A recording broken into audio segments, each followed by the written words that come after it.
Livro? Pode falar, senhor. Estou ouvindo.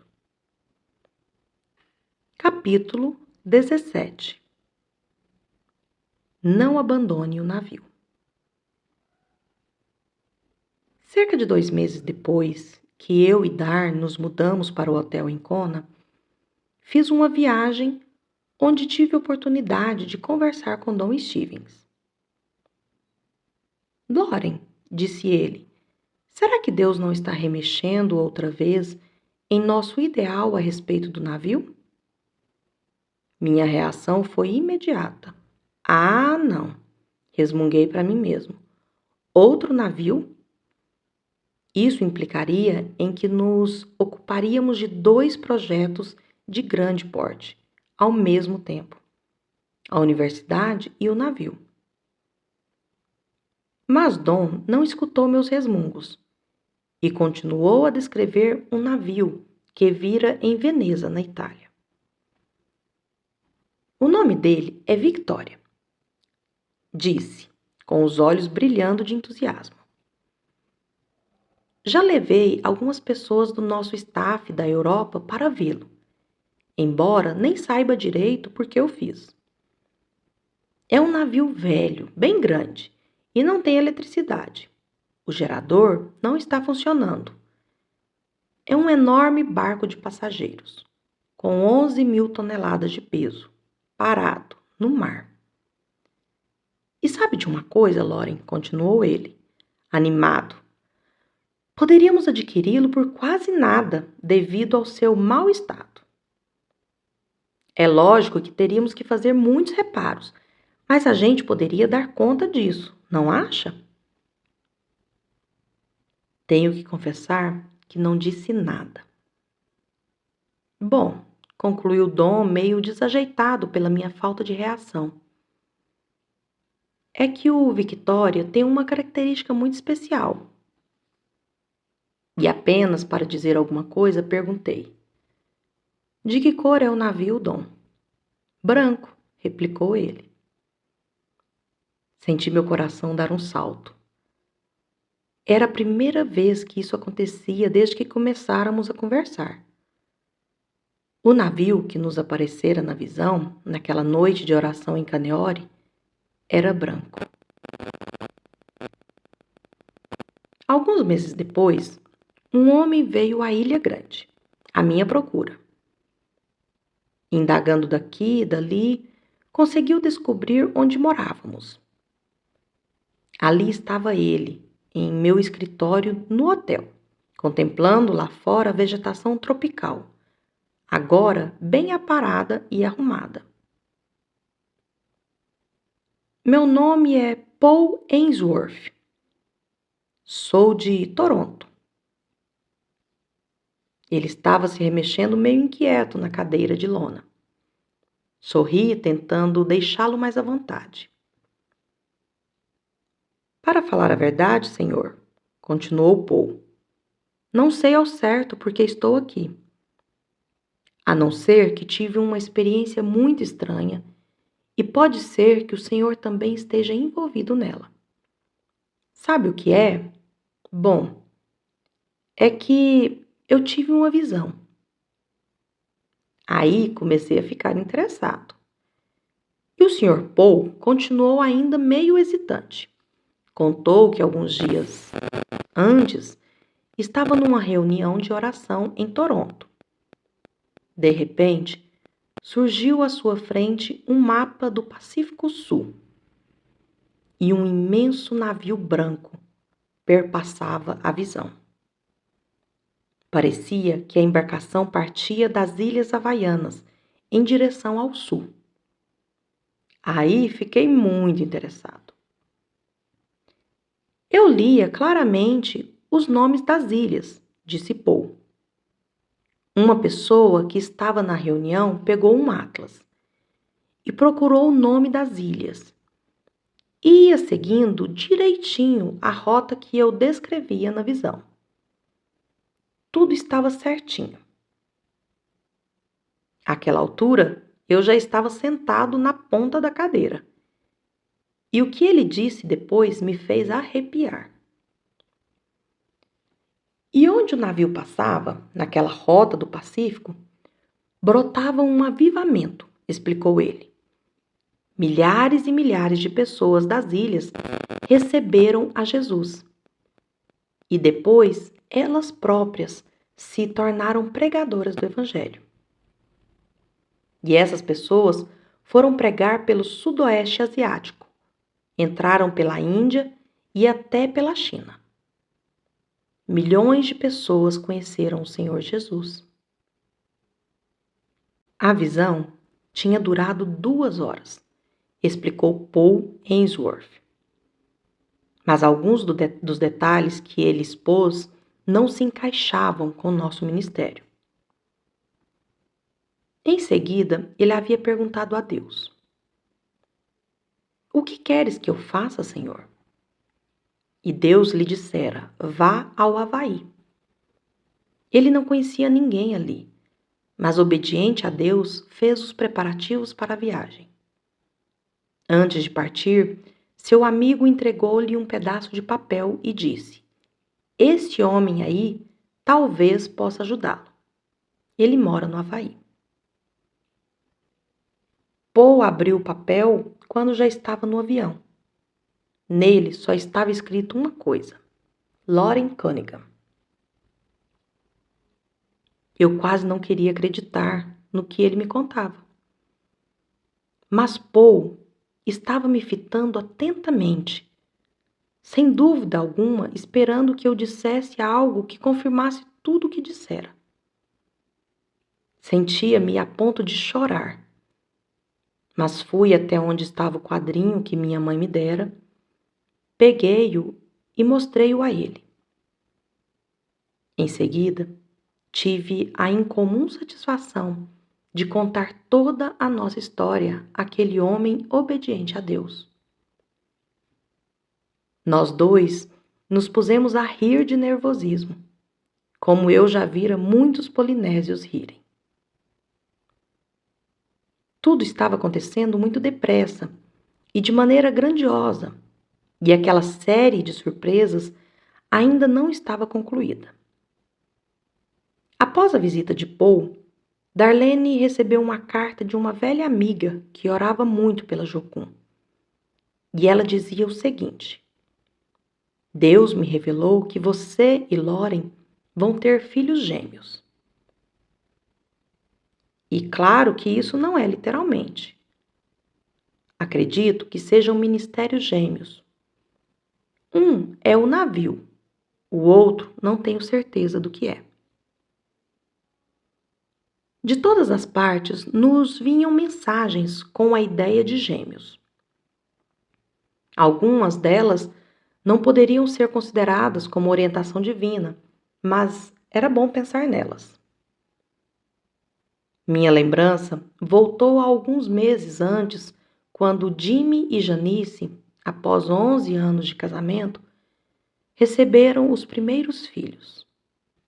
Um dia de muita alegria para nós. No dia do nascimento da criança, ficamos todos surpresos ao saber que Janice tinha ganhado gêmeos, 2 meninos idênticos, nascidos com 7 minutos de diferença um do outro, no dia 7/7 de 1977. Parecia que Deus estava nos falando alguma coisa a respeito dos gêmeos. Após uma tão admirável série de mensagens estimulantes que lembravam muito os acontecimentos bíblicos, tivemos que pôr mãos à obra e iniciar as negociações para a compra do Victoria. Acredito que Deus teve que me dar estas avalanches de mensagens porque Ele sabia que, se não fosse assim, eu poderia desistir. Como iria Ele liberar o dinheiro para realizarmos essa missão?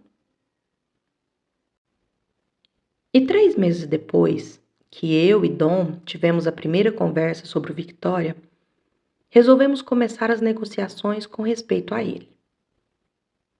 Eu não podia deixar de rir pelo contraste que via entre nossas negociações, quando falávamos de entradas, pagamentos e escrituras, enquanto Darlene tinha de lavar as vasilhas numa pia de banheiro, em nossos aposentos no hotel.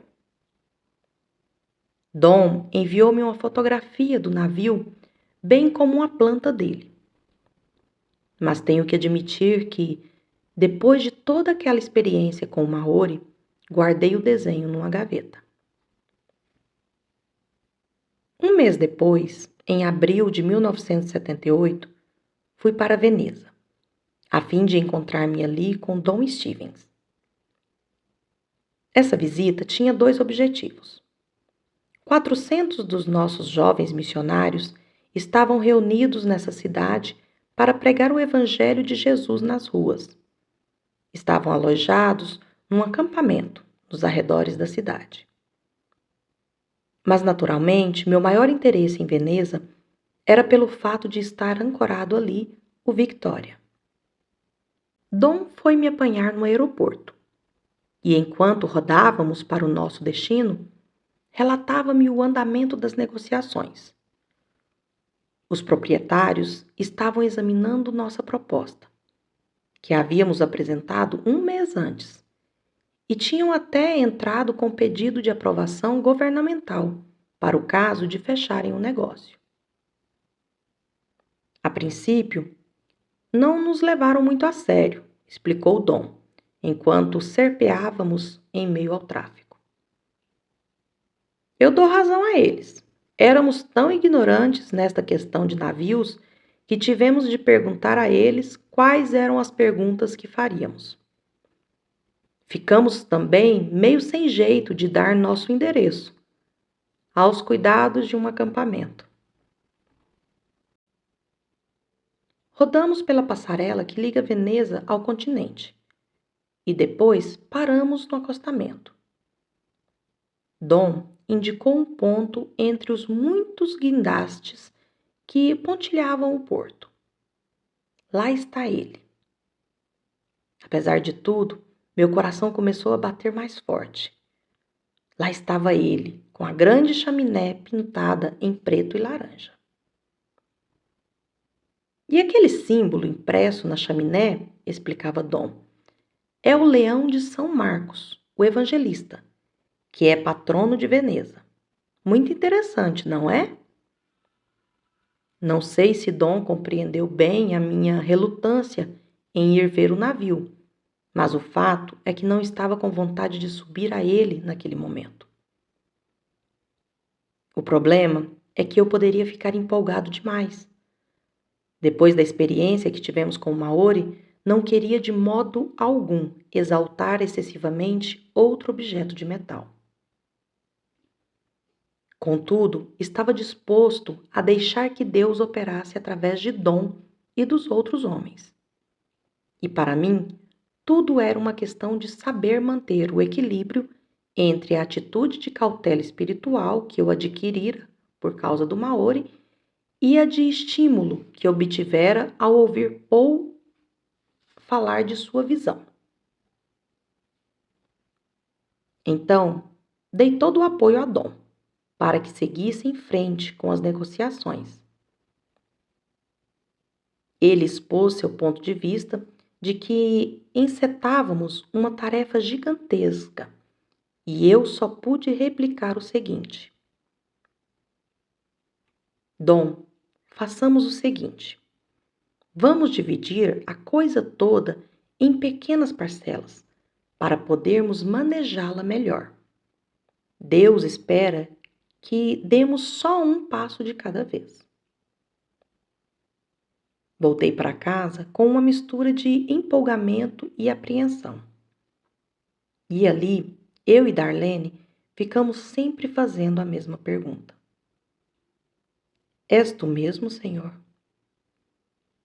Anteriormente, já havíamos aprendido que, nos momentos decisivos, é muito bom perguntar a si mesmo: que parcela de sobrenatural há na orientação que estamos recebendo?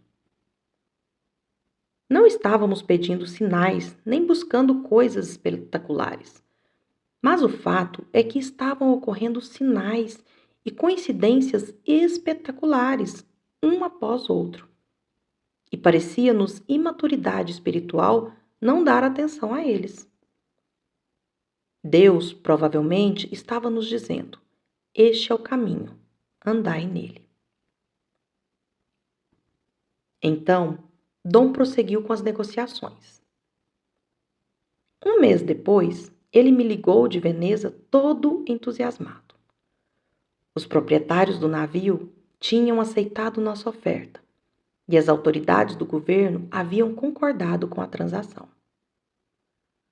Você precisava ter visto a gente, Loren, contou Dom. Todo mundo queria ir ao centro para firmar o contrato. Fomos 5, num minúsculo Renault, saindo de um acampamento para assinar um contrato para a compra de um navio. Então, já estávamos com o contrato firmado. Arranjamos o dinheiro para a entrada nas finanças da própria Jocum. Mas nessa ocasião, recebemos uma bênção além do dinheiro. Uma bênção que constava no âmago de nosso ideal original para a missão Jovens com uma Missão. Uma das provas mais certas para se testar a validade de um projeto é a seguinte: ele está levando as pessoas nele envolvidas a maior liberdade e maturidade no Senhor? Se isso não acontecer, é provável que a ordem não partiu do Senhor. Mas se acontecer, então, na certa, veio de Deus. Nesse caso em particular, Don Stephens era a principal pessoa implicada. Ele já se mostrara apto em Munique e, no momento, estava encarregado de uma missão bem mais difícil. Enquanto isso, a ideia de nossa universidade estava se tornando cada vez mais clara, como uma imagem que vai entrando em foco. O Dr. Howard Malmstadt, o professor universitário que viera nos procurar, tinha permanecido entre nós, como Deus determinara. Eu e ele passávamos horas e horas prostrados no carpete azul de nosso apartamento, orando, fazendo planos, buscando outras ideias. Howard apresentou-me a um arquiteto que me crivou de perguntas a respeito dos nossos planos para o tipo de vivência a ser desenvolvida na UCPA. Explicamos que tanto os alunos como o pessoal da direção e os professores visitantes viveriam em pequenas comunidades de cerca de 280 indivíduos cada, imitando povoados. A razão disso era que a maioria de nossos alunos seriam provenientes da Ásia e das ilhas do Pacífico, onde viviam em povoados assim.